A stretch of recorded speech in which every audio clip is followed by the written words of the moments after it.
വ്യത്യാസം വരും. അതിനനുസരിച്ച് ഇതിനനുസരിച്ചൊക്കെ വ്യത്യാസമുണ്ട്. അതായത് തേൻ്റെ കളറിലും രുചിയിലും വ്യത്യാസം വരുന്നതിന് കുറേ കാരണങ്ങളുണ്ട്. തേനീച്ചയുടെ സ്പീഷ്യസ്, അതുപോലെ എടുക്കുന്ന പൂവിനനുസരിച്ച്, കാലാവസ്ഥക്കനുസരിച്ച്, അനുസരിച്ചൊക്കെ തേൻ്റെ കളറിലും ആ വർഷത്തിൻ്റെ കാലപ്പഴക്കം കാണിക്കാൻ ബ്ലാക്ക് കളറിലേക്ക് പോകുന്ന കാണിക്കാൻ വേണ്ടി വെച്ചാണ് ചെറുതേനുകളാണ്. ഈ ചെറുതേനും വലുതേനും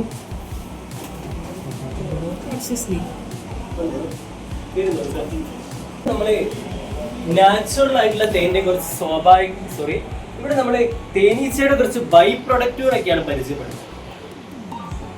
ഒന്ന് നമ്മുടെ തേനാണ്. തേനിനെ പറ്റി പറയുകയാണെങ്കിൽ നമ്മൾ ഡീറ്റെയിൽ ആയിട്ട് അതിന് ടേസ്റ്റ് ചെയ്യുന്ന സെക്ഷൻ ഉണ്ടാവുമെന്ന് പറയുന്നത്. രണ്ടാമത്തത് ബീ പോളൻ, പൂമ്പൊടി. പൂമ്പൊടി എന്ന് പറഞ്ഞാൽ ശരിക്കും പ്രോട്ടീൻ പൗഡറാണ്. ജിമ്മിലൊക്കെ ഉപയോഗിക്കുന്ന ഒരു പ്രോഡക്റ്റാണ്. ലക്ഷക്കണക്കിന് രോമങ്ങൾ കണ്ണിൽ വരെയുള്ള ജീവിയാണ് തേനീച്ചകൾ. അവരൊരു പൂവിൽ പോയിരുന്ന അതിന്റെ പൊടിയും മറ്റുമൊക്കെ വരെ ദേഹത്ത് വരും. അതിന്റെ ഒരു കർഷകൻ ഇതേപോലത്തെ ഒരു ട്രാപ്പ് തേനീച്ചക്കൂടിന്റെ മുന്നിൽ വെച്ചിട്ട് എന്ത് ചെയ്യും? തേനീച്ച ഇതിനുള്ളിൽ കൂടെ പോകുമ്പോൾ ഈ ട്രാപ്പിലേക്ക് ഈ പൊടികളൊക്കെ വീഴുക ചെയ്യും. ഇത് കളക്ട് ചെയ്തിട്ടാണ് ഈ പൂമ്പൊടി ഉണ്ടാക്കിയെടുക്കുന്നത്. പൂമ്പൊടി ശരിക്കും പ്രോട്ടീൻ പൗഡറാണ്. ജിമ്മിലൊക്കെ ഉപയോഗിക്കുന്ന ഒരു പ്രോഡക്റ്റാണ്.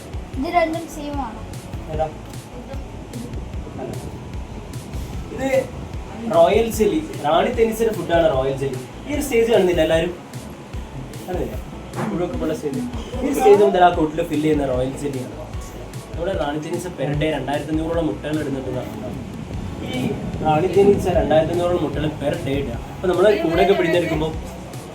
കൂടൊക്കെ പിഴിഞ്ഞെടുക്കുമ്പോൾ ഇതേപോലുള്ള തേനീച്ചയിലൊക്കെ ആയിരിക്കും എന്ത് ചെയ്യുക? പിഴിഞ്ഞെടുക്കുക. അതാണ് തേനീച്ചക്കൂട് പിഴിഞ്ഞെടുക്കുന്നത് പറയുന്നതിൻ്റെ റീസൺ. പണ്ടത്തെ മെത്തേഡാണ് പിഴിഞ്ഞെടുക്കാനുള്ളതൊക്കെ.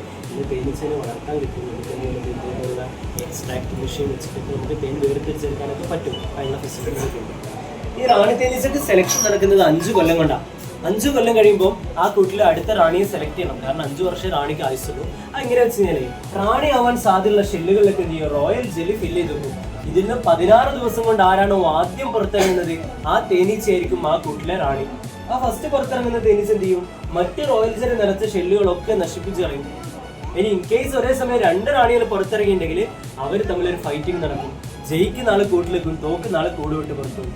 ഈ കൂട് വിട്ട് പുറത്തു പോകുമ്പോൾ നമ്മുടെ രാഷ്ട്രീയ പാർട്ടിക്കാരൊക്കെ ഒരു പാർട്ടിയിൽ നിന്ന് വേറൊരു പാർട്ടിയിലേക്ക് കുറച്ച് അണികളൊക്കെ കൂടെ പോകുമല്ലോ. അതേപോലെ കുറച്ച് ആൺ തേനീച്ചകളും പെൺ തേനീച്ചകളും പുറത്തെ റാണിയിലൂടെ പോകും. അവർ പോയിട്ട് പുതിയ കോളനി സെറ്റ് ചെയ്യാണ് ചെയ്യുക. ബീവാക്സ് ഉള്ളിൽ പറയുന്ന മെഴുകാണ്. പ്രപ്പോർഷ്മി എന്ന് പറഞ്ഞാൽ മരത്തിലേക്ക് കറ ഉപയോഗിച്ച് തേനീച്ചകൾ അവരെ കൂടെ ജോയിൻ ചെയ്യിപ്പിക്കുന്നത്. അവർ ഉപയോഗിക്കുന്ന ഒരു ഗമ്മാണ്. അവരവരുടെ സലൈവയിൽ മിക്സ് ചെയ്തിട്ടാണ് ഇത് മേക്ക് ചെയ്യുന്നത്. ലാസ്റ്റ് വൺ എപ്പിടോക്സിൻ, ബീവനം, തേനീച്ചയെ കൊണ്ട് കുത്തിക്കുന്ന ഒരു ട്രീറ്റ്മെന്റാണ്. ആദ്യകാലത്ത് ഇന്ത്യയിൽ ഇത് ലീഗലായിരുന്നു. ഇന്ന് ചെയ്യാൻ പാടില്ല, ഇല്ലീഗലാണ്. റാണിക്ക് എന്തെങ്കിലും മരണം സംഭവിക്കും, എന്തെങ്കിലും പറ്റി മരണപ്പെട്ടു പോയി കഴിഞ്ഞാൽ ആ കൂടി സംഭവിക്കുന്നതാണ്. അടുത്ത റാണിയെ സെലക്ട് ചെയ്യും. അത് അതുപോലെ തന്നെ റാണിയാവാൻ സാധ്യതയുള്ള ഷെല്ലുകൾ ഉണ്ടാവും. അതിലേക്ക് എന്ത് ചെയ്യും? റോയൽ ജെല്ലി ഫില്ല് ചെയ്ത് കൊടുക്കും. 5 വർഷത്തിന് മുമ്പാണ് അങ്ങനെ ഫില്ല് ചെയ്ത് കൊടുക്കും. ഒരു കൂട്ടിൽ ഒരു റാണി ഉണ്ടാവും. എപ്പിഡോക്സ് എന്ന് പറഞ്ഞാൽ ഈ ബീവനാണ്. തേനീച്ചനെ കൊണ്ട് കുത്തിക്കുന്ന ഒരു ട്രീറ്റ്മെന്റ് ആണ്.